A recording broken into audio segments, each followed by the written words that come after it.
Okay, so seeing as This does actually look more like you than me, though, I have to say. nice. He's buff.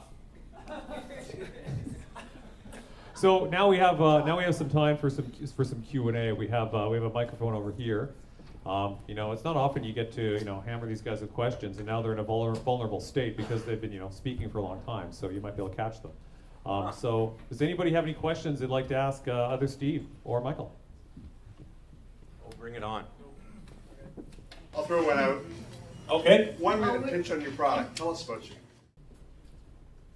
Okay, we're gonna do a quick 1 minute pitch. Okay, we'll get to you in a sec. Okay, so Michael, why don't you give us a 1 minute pitch about you? About me personally? Yeah, like growing up lying in the back of your parents' car counting. That's right.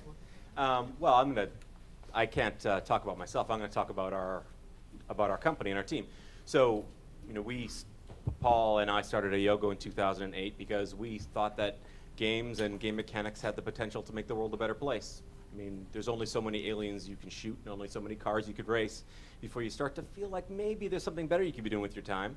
And so we thought that we would look at the problems of healthcare and education as good places to apply game mechanics. I think we've been very fortunate that in the last few years we've managed to accumulate some really talented people at our company. We're very honored that they've come to work with us, and we've managed to work on some great projects, mostly around diabetes, childhood obesity. We're working on some teenagers with HIV projects later this year. And our experience is that the application of game mechanics to systems to help people adhere to drug protocols, to adhere to various chronic health programs has been very effective. We're excited about the early results, and we're looking to do more projects later this year. Steve?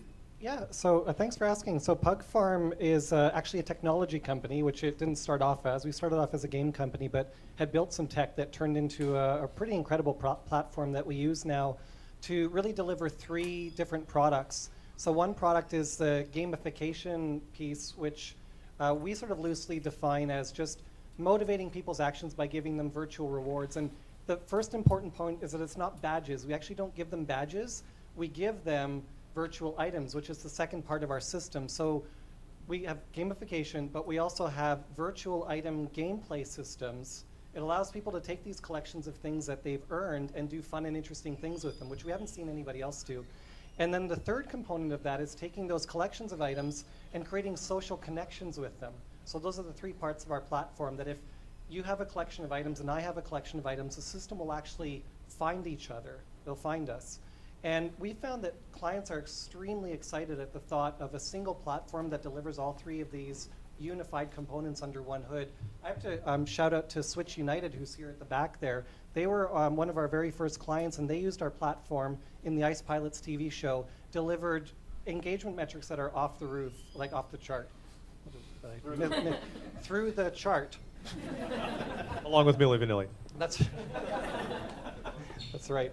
And we continue to work with other people to really extend the reach of this platform and to open up all of the game design possibilities that exist within it. So it's a really great and really exciting time for us. Awesome. So a question over here? Sure. Or are you just loitering near the mic? Hi, is this good? Yep. Perfect. Hey, my name's Godfrey, and the question I have is, I don't know where it came from, but lately there's been a backlash against things like Zynga because they hire psychologists and that.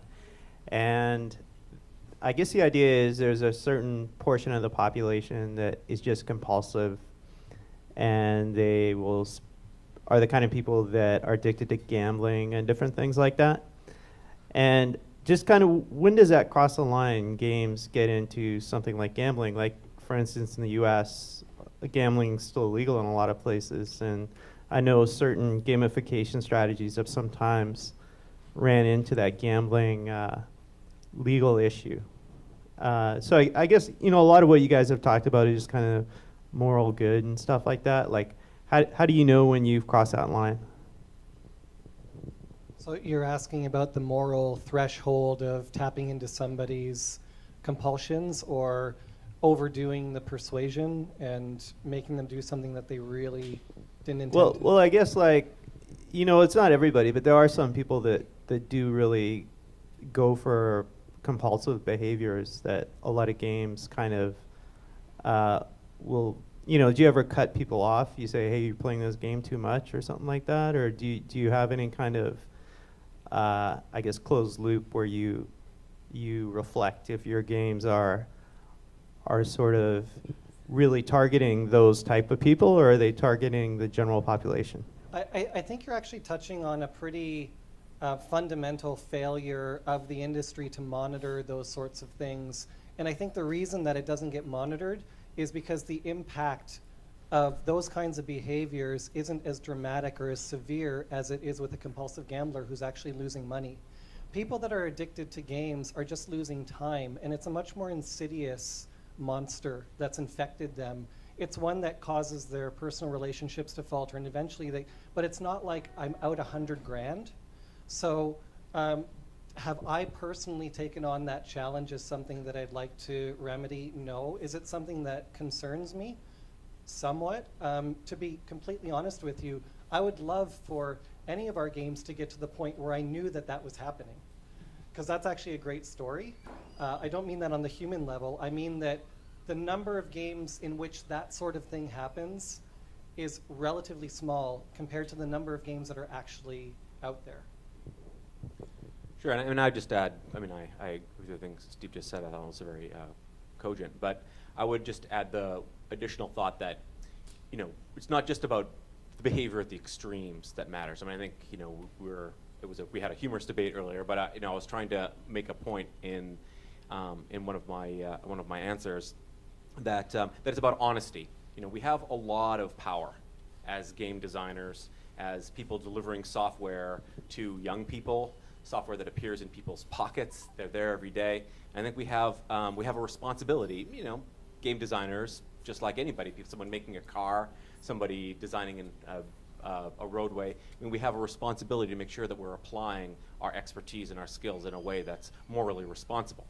And so I think it is possible to manipulate people in an unhealthy way, even if your goals are good. And we happen to build games that are about getting people to do healthy things or learn stuff. So if somebody was compulsively learning mathematics, it's sort of hard to measure the negative impact of something like that in general. But I do think that it's always important, even in that context, it's important to be honest about what it is that you're doing.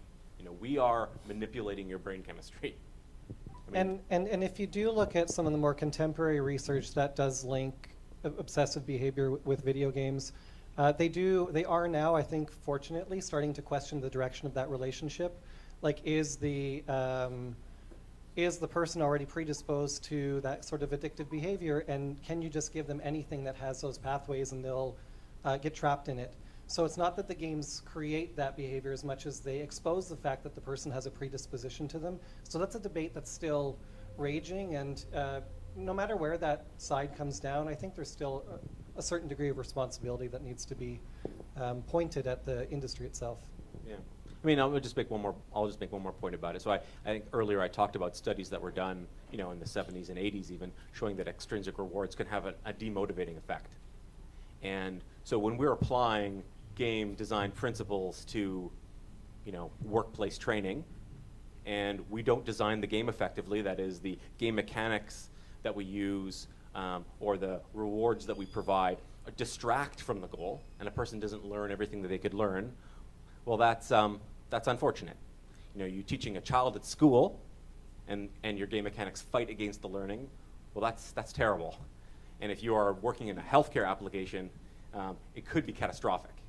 So, we have a responsibility always to be very careful about the application of our expertise to make sure, in the healthcare space, you don't have to get somebody addicted to your application to have a pretty negative impact. So, it's not just a question of deliberately manipulating people, but always just being aware of what it is that you're trying to accomplish. Thanks. Thanks for the questions. Good questions. What's the worst example of gamification you guys have come across in your research in the last, 5 years? Ooh, good question. I have Most sinister, maybe. Sinister or shallow? Both. Because I have a very sort of deep opinion about this, because what I see out there that most people are calling gamification, I actually don't call it that. I call it badgification. It's people getting these rewards and leveling systems which are not on their own intrinsically motivating. I don't find that something that has lasting appeal. And if it did, then you bet that Microsoft would have done something with it with their achievement system, because that's been around for 6 years. And it's still the same achievement system. It's this very shallow, thin implementation of a leveling system outside of the game, and that's all it is. So that's why I'm really kind of proud of the system that we've built.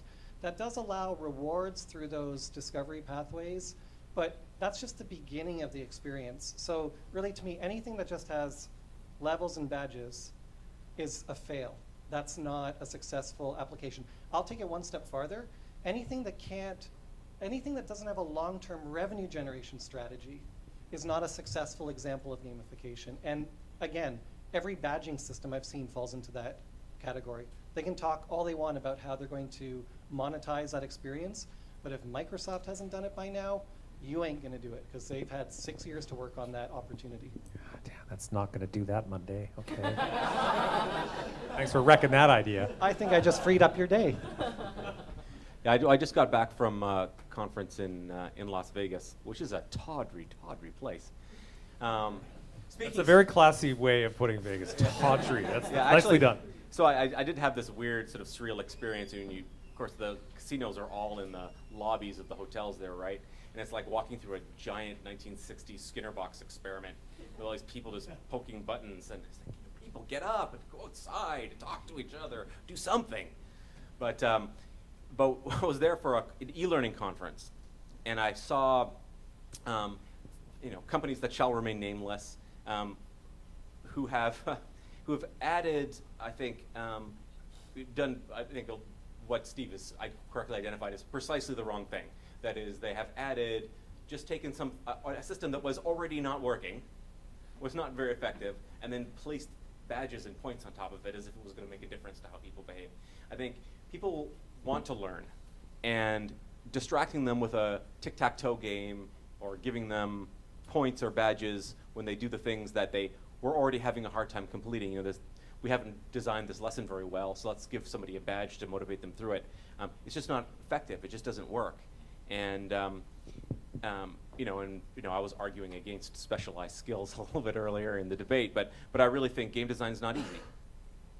Building a game system that enhances the goal that you want, works towards it, and doesn't work against it with its extrinsic rewards is challenging. Most of the Badgeville companies, they don't have people who understand games. They don't design games, and that's why the systems that they build are so shallow.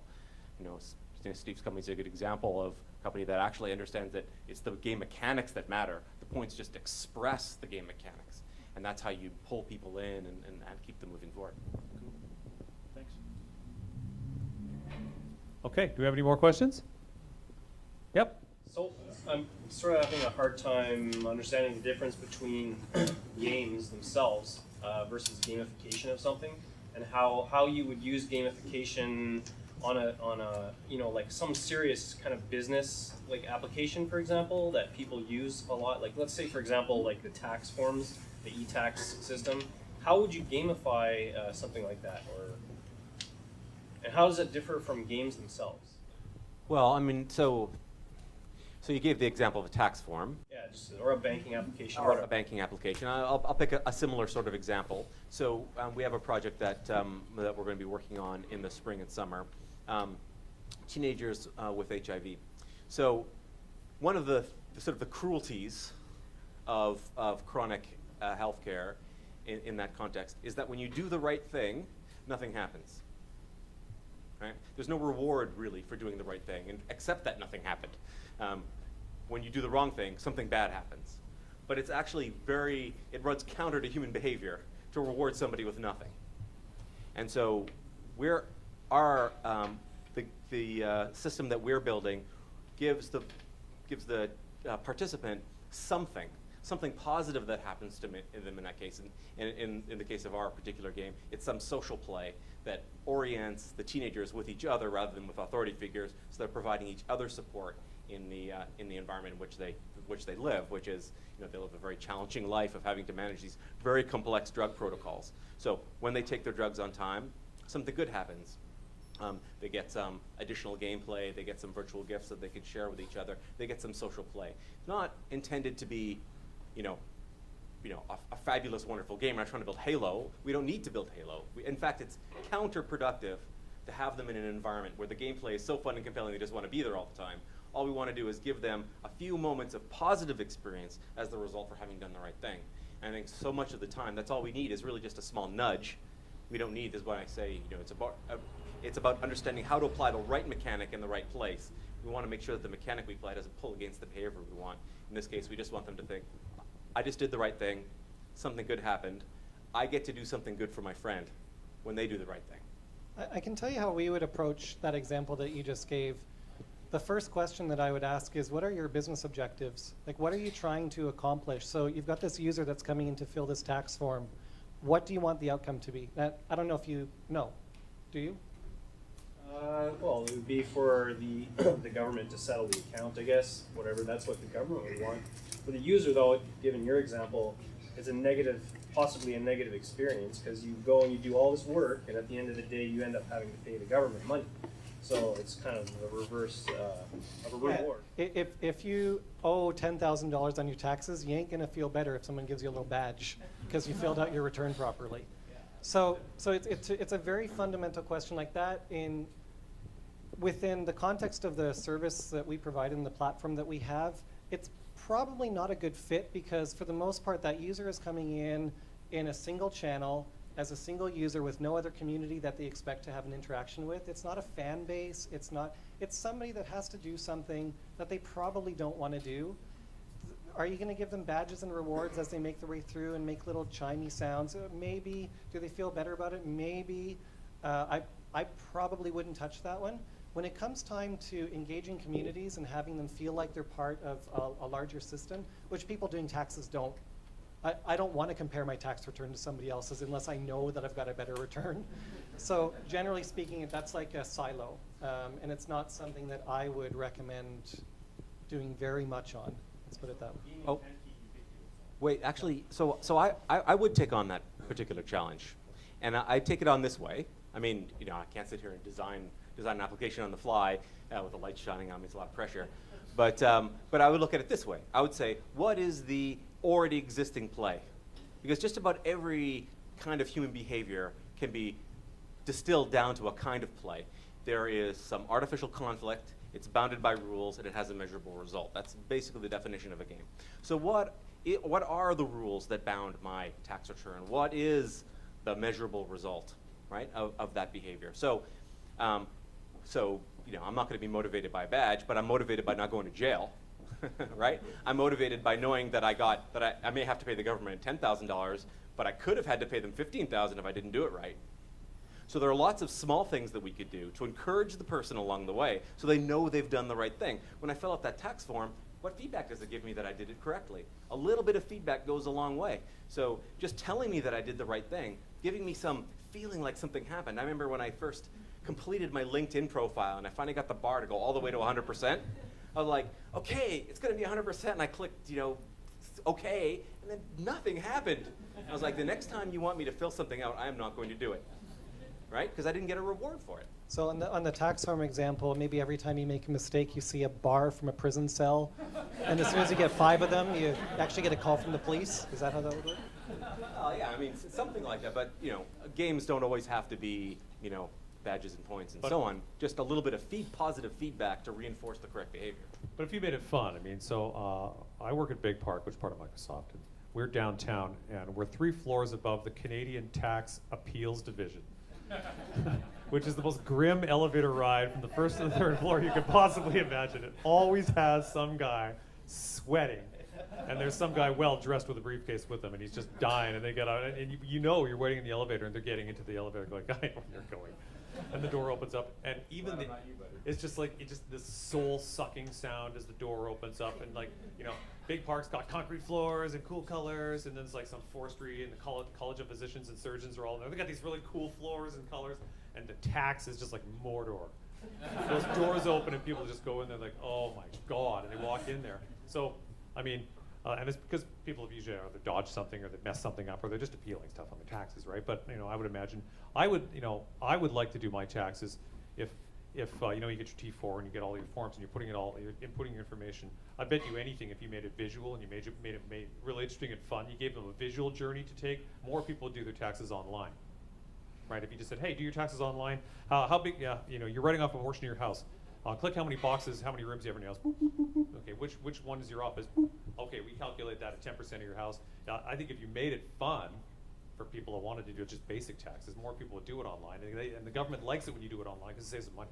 See, I mean, call me a purist, but I just call that good UI. Like, that's just making it more user-friendly. To me, you haven't created a game. There's no mastery. There's no sort of intrinsic reward mechanism. It's just, you did what you should have done probably 5 years ago.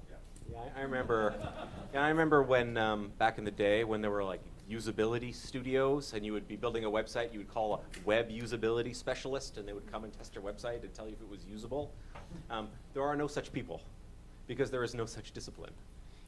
Either your website is designed well, or it's a piece of crap. And I think, you know, in the same way, understanding how to make things motivating and fun and give people a sense of mastery is just good design, really. I mean, in a lot of ways, there really is no such thing as gamification. It's really just a well-designed system or not. And I think, you know, ultimately, probably to everyone's benefit, this term is going to go away. And it's just going to get subsumed into what is quality design. And we're going to end up with applications that are more specialized as games and applications that are just designed well and people like to use them. Well, we just couldn't call it the great well-designed system or not debate. That would have Yeah, sucked. it's a couple of years away. A couple of years away. Till then, we'll milk it for all the marketing benefit we can get. Yep. In the back? You talked about long-term revenue generating models within gamification. Can you just share some examples of what you would potentially use within gamified sites that you have as long-term revenue generation models? Yeah, I'll take that one because I'm the one that mentioned it. I mentioned that our system has 3 components to it. So there's the gamification, which is providing the rewards. And then there's the item collection gameplay system. And then there's the social matchmaking system. And those are all under one roof. So I would never say to a client that they're going to be able to make money through the gamification piece. I don't believe it. But I will tell them that they can generate revenue directly from the user through the item gameplay system. And the evidence that I have that that can actually work is Zynga, who has basically created a whole collection of collection games. Farmville, Mafia Wars, they're all just collection games in a sense. And can you make money through social matchmaking systems? Absolutely. How do I know that? Because we've got eHarmony and Plenty of Life, Plenty of Fish and Lava Life and all of these other things. So within our environment, yeah, the gamification is sort of the first way into the system, but once you've got that community churning within these engagement pathways, and they feel that it's a dynamic gameplay system, you can start monetizing between 2 and 10% of that community. So you do that through vanity items, prestige, accelerated achievement, customization features. You know this stuff because I know you've been designing it yourself. But that's how we would monetize that component, and through sponsorship of items and sponsorship of activities. Through the social matchmaking system, you can monetize that the same way Plenty of Fish and Lava Life have through premium features. You'll get a small percentage to do it, but they should be enough to carry the business model long term. I actually believe that that's possible, and the way we recommend it is that first thing we do is we integrate our system into the client's campaign. Next thing we do is we refine the engagement pathways until it feels like a game, and then we start selling sponsorship. And at that point, we know we've got a gameplay system, and then you can flip the switch on and start monetizing the gameplay experience. Which is, I mean, this is revolutionary when you talk to people. I have to tell you, I deliberately and specifically don't ever talk about any of this with clients in the first few meetings because they think I'm a snake oil salesman. They don't believe it. They think the web is where you spend money. It's not where you can make money. So as soon as I say, oh, you know, you can generate revenue, it's like, get out, meeting's over, hit the road. Like, I don't believe you anymore. So a lot of people just aren't ready to hear that yet. I think it's different because, especially like you look at Zynga, you're using Zynga as your case study almost. It's a different ball game than just to say they're a collection mechanic.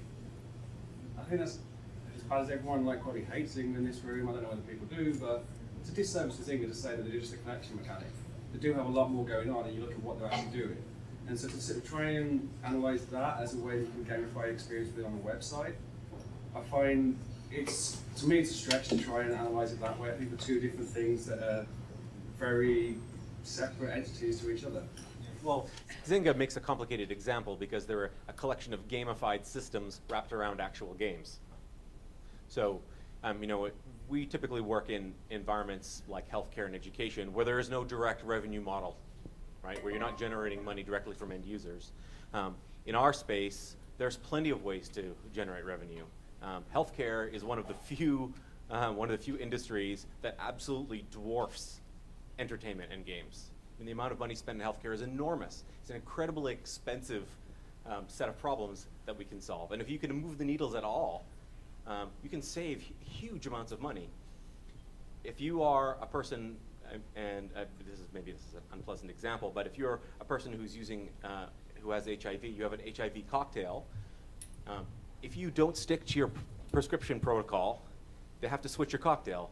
The new one that you use might cost 10x what the previous cocktail cost. So it's an enormous cost to not adhere to the protocol effectively. If we can move those needles at all, get teenagers who are typically very poor at sticking to their protocol, if we can get them to stick to the protocol by providing each other peer support, by providing a game that gives them a sense of mastery and community and fun, that saves a lot of people a lot of money. The question is, how do you construct your business so that you can earn money from that behavior? I think that's the challenge of any business person. Yeah, for me, I think like gamification increases the engagement. Obviously, we're looking to increase the engagement. We're looking to create that brand presence. That brand wants to get themselves out there, get themselves known. In terms of revenue generation, the direct correlation to that, personally, I don't think it exists. That's my own personal feeling. That direct correlation that you can actually make money from that gamified experience directly from that, I think that's a bit of a misnomer really in that analogy. What's the difference between the community that goes to the Coca-Cola website versus the community that goes to the Farmville app within Facebook? It's a flow of people that are there because they are probably bored and want something to do. So to say that you can monetize one of those groups but not the other, I don't really accept that. I'm not saying that you can't monetize that group. I'm saying that direct monetization of that group isn't possible. You're looking at second or third tangents of being able to monetize that group. Why? Why are they different from the community of people that are playing Farmville? How many people have monetized within your website? I'm talking about the same from us. I look at how many times that we've monetized people with their gamified website. We haven't. It's been really difficult. People talk about this as this big thing about we can monetize directly. It doesn't happen. And that's where I just find that it's a bit of a, we talk about gamification, we talk about it's this great thing. For me, it's the engagement. It's not about the revenue generation of it. That's my argument to. Well, okay, but I think that, I'm not sure that even if I concede your fundamental point, I'm not sure that it makes a difference. So Nike has done a very good job with Nike Plus of gamifying their shoes, and it makes them a lot of money in shoe sales. And so what? So they don't sell Nike Plus directly. I'm not sure that makes a difference. If it's achieving your business goal, if you know what your goal is, and you know how to relate that goal to your revenue model, then if you can incent the correct behavior, which improves your revenue model, haven't you accomplished what you want? The goal is to improve the metrics of your business, and if you can do that by incenting the correct consumer behavior, then presumably you've accomplished your goal. That Nike doesn't sell you their advertising, doesn't make their advertising less effective. We can agree to disagree. I think Coca-Cola invests an enormous amount of money in their loyalty programs. I think Air Miles is a very effective gamified loyalty system. I think these are really successful businesses, and so have people done it really ineffectively and lost a lot of money, or had a very difficult time relating the expenditure they made on the gamified system to their business goals? Yeah, of course. There are incompetent people in every industry.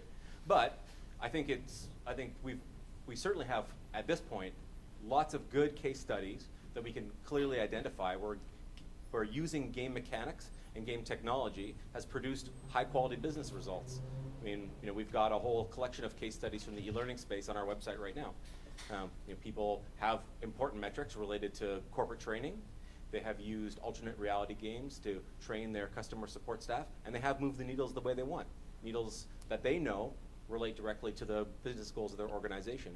So yes, people certainly in big companies all the time fail to understand the true goals of their organization. They fail to understand relationship between the work they're doing and their business goals. But that's not an indictment of any particular technique or technology or approach. Shehani. No, I was getting. It's up to 9 o'clock. We're coming up on 9 o'clock, and we're getting a hard stop from our producer. So try not to be rude. But good questions, good dialogue. It was good. It's nice to. It's nice to I love have. that argument. It's nice to have people that's going to say, "What are you wearing?" It's better than that. So, first off, I think we should thank our two debaters. I think they did a terrific job, Steve and Michael.